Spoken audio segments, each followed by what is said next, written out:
Muy bien, vamos a empezar este video hablando acerca de las estrategias de gamificación en la educación física principalmente, ya que este es el área en la que nos estamos formando académicamente y profesionalmente. En la gamificación es un conjunto de técnicas y de medidas que se toman teniendo en cuenta mecanismos principalmente de juegos o videojuegos.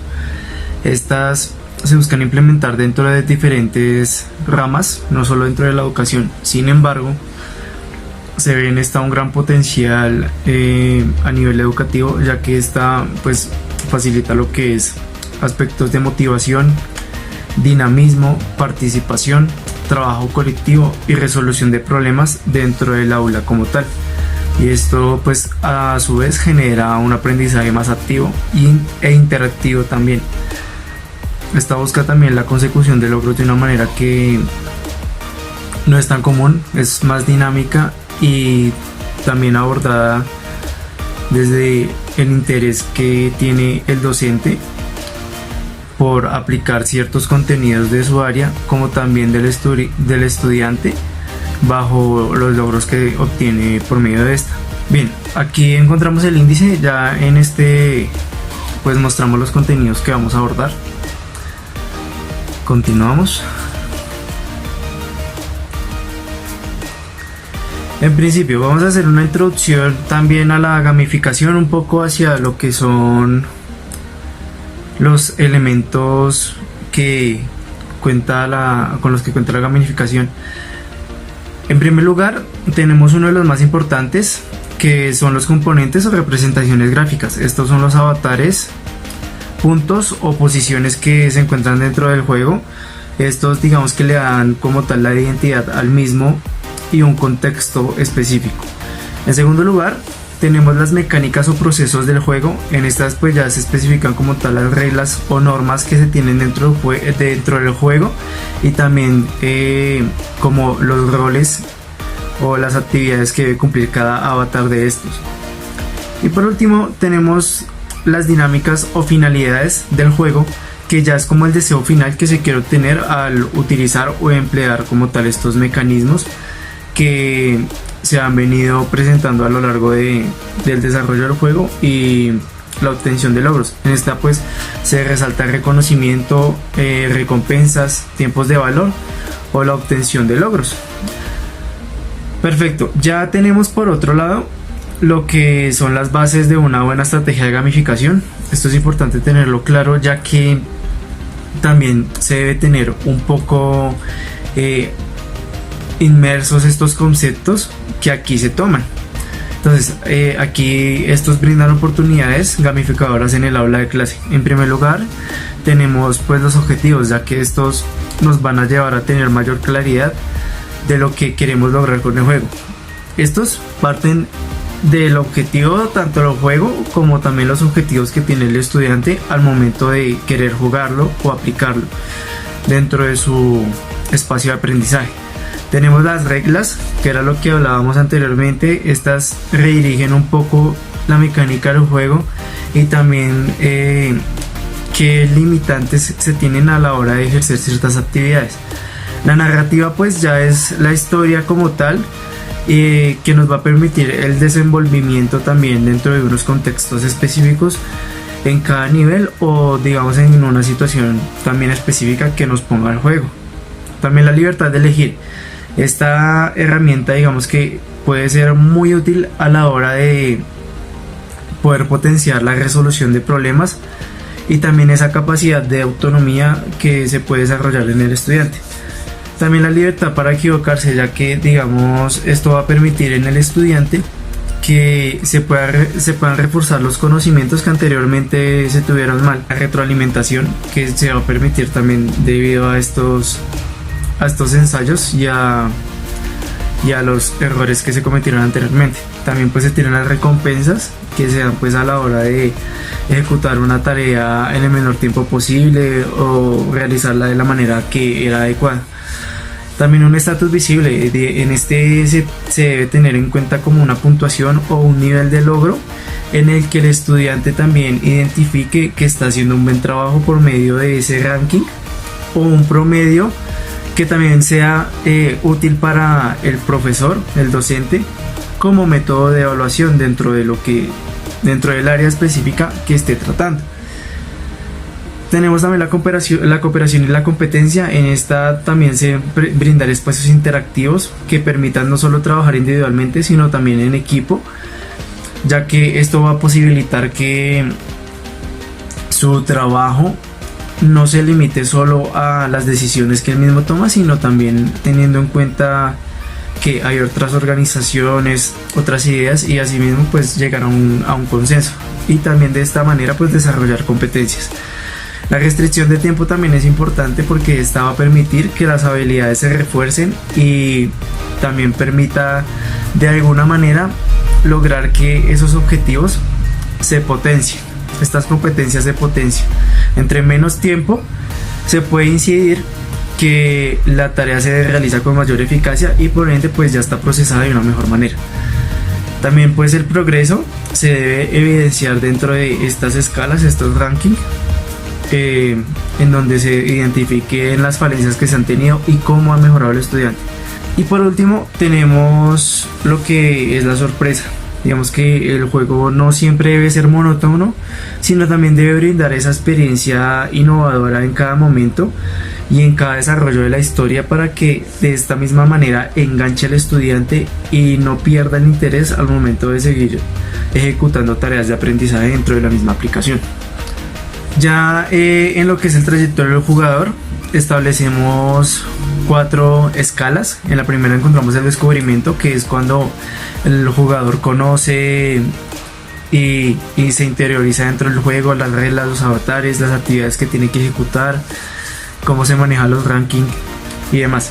También tenemos el entrenamiento, que ya después de la entrada en el juego, ya como tal ya se ve un modo vivencial de lo que se trata en sí el juego. Tenemos el andamiaje por otro lado, que es como tal gracias a ese entrenamiento que se viene dando un proceso de adquisición de conocimiento en cuanto a cómo se desarrolla el juego, qué parámetros tiene el juego y demás, y ya pues se llega al dominio total del juego, que ya es cuando se suma una experiencia ya de todos los niveles anteriores y pues se logra con mayor eficacia ser, entre comillas, experto desarrollando esas actividades. Y eSports, que quiere decir deportes electrónicos. Estos digamos que brindan un aprendizaje conectivo. Estos ligan diferentes redes de conexiones lógico-matemáticas, espaciales, motoras, entre muchas otras. Y esto pues dentro de la rama de la educación física ayuda principalmente a crear comunidades de aprendizaje. Y esto pues a su vez posibilita mucho lo que es el trabajo colectivo, competitivo y más social. Por ende pues es un potencializador en lo que es el desarrollo de habilidades sociales. Por otro lado tenemos la capacidad cognitiva de adaptación. Esta se puede ver resumida en lo que es la plasticidad neuronal, ya que los diferentes desafíos y mecanismos que tienen los videojuegos van a permitir que la persona se acople y realice esas demandas cognitivas de una manera que le permita tener un buen procesamiento de la información, una mejor captación de toda esta información y también un desarrollo de la concentración y la memoria al momento de estar ejecutando ciertas tareas. También tenemos el desarrollo múltiples de habilidades, como lo pueden ser habilidades emocionales, sociales, comunicativas, entre muchas otras. Por otro lado tenemos plataformas como lo pueden ser las Wii Fit, que ya en estas se pueden utilizar como herramienta para medir como tal la condición física de la persona por medio de plataformas digitales o juegos que posibilitan el desarrollo de ejercicios que son básicos. Por otro lado también tenemos lo que son los videojuegos deportivos. Estos se pueden aplicar para el desarrollo técnico táctico de como tal del estudiante, y hay videojuegos de danza. Estos permiten también desenvolver un poco la parte expresivo corporal y mecanizarla de una manera vivencial totalmente por medio de sensores del movimiento.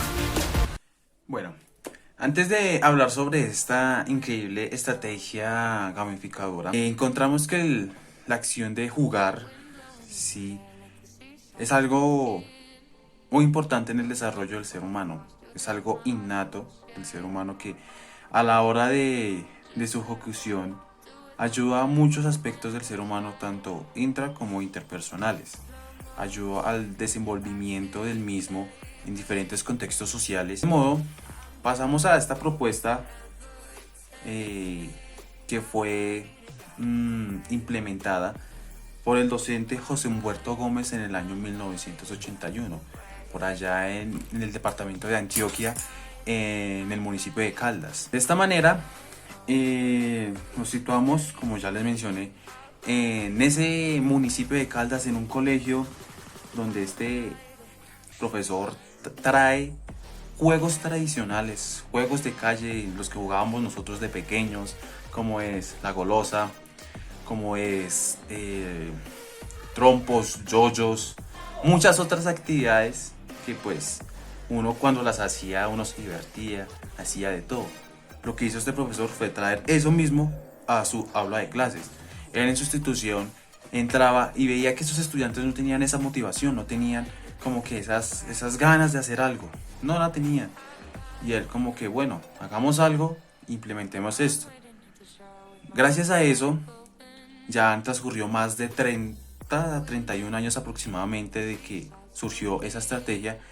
Y en ese municipio, más que todo, cada año se desarrolla lo que se llama el Festival de los Juegos Tradicionales de Calle, ¿sí? En los que participa toda la población, ¿sí? No importa el sexo, la edad, no importa nada de eso, sino que vayan y participen.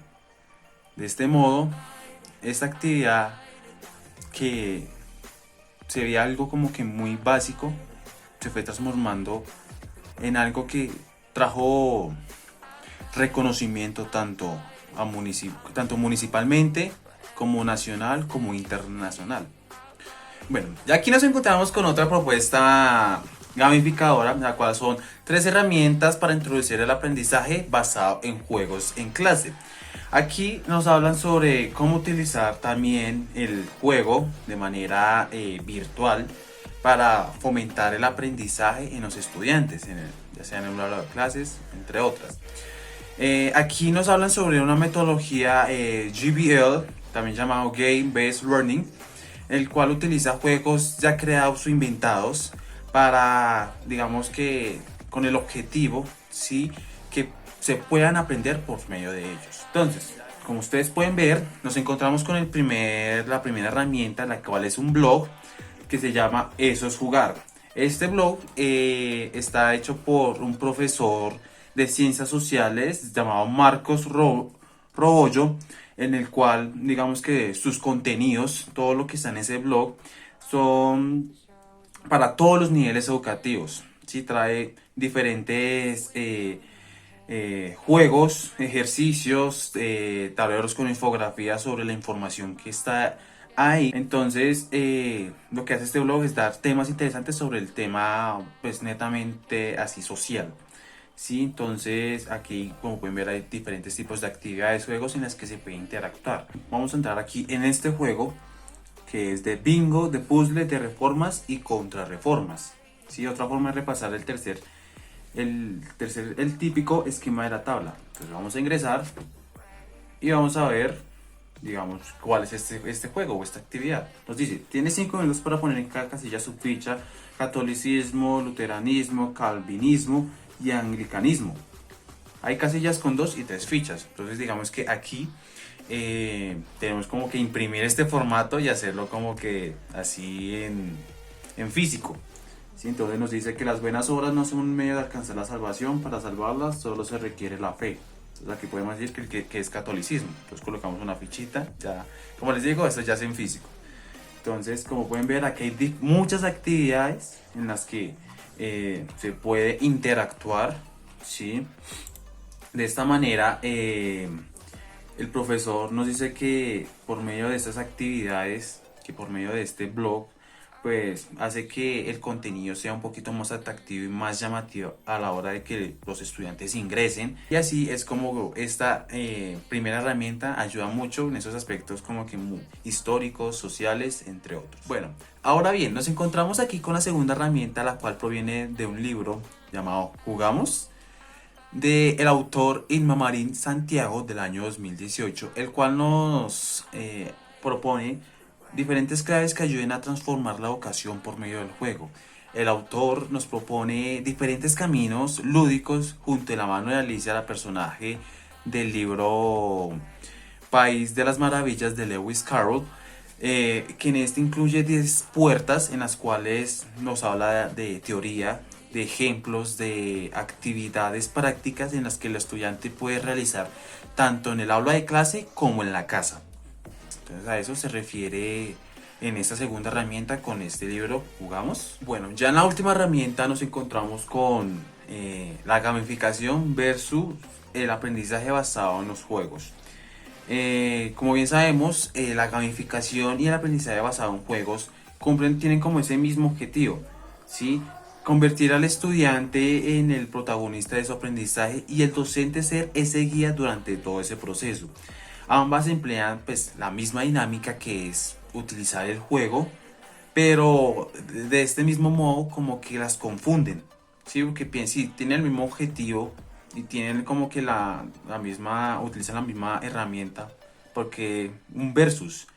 Aquí el autor Iñaki y Bargoyen nos habla sobre las diferencias que tiene una de la otra. Entonces nos encontramos con la gamificación, que se trata pues, como ya lo hemos hablado, que es como una metodología que utiliza el juego en entornos de educación, pues para aumentar la motivación del estudiante, de los participantes, para que sigan ahí como que consumiendo eso y sigan aprendiendo del mismo modo, haciendo que se utilicen diferentes plataformas, diferentes medios o diferentes juegos para que pues esa gamificación se vea inmersa en esas actividades. Bueno, ya aquí nos encontramos con el aprendizaje basado en juegos, que tiene como siglas GBL, que es Game Based Learning, del cual este tiene como propósito utilizar juegos ya creados o inventados para pues poder aprender por medio de ellos, o en dado caso adaptarlos o utilizar esos juegos para poder educar, ¿sí? Esos sean como que esos instrumentos, esos vehículos para que el aprendizaje se dé de buena manera. Como lo dije anteriormente, el aprendizaje basado en juegos tiene como que esa habilidad o esa posibilidad de que pueden ser modificados. ¿Sí? Cuando uno va a realizar una actividad de esas, usted los puede modificar, adaptarlos a la manera para que los estudiantes puedan pues aprender de ese modo y no haya como que sesgos o fallas a la hora de que pues se realicen, los estudiantes queden con dudas o no les haya gustado o no haya cumplido con el objetivo establecido.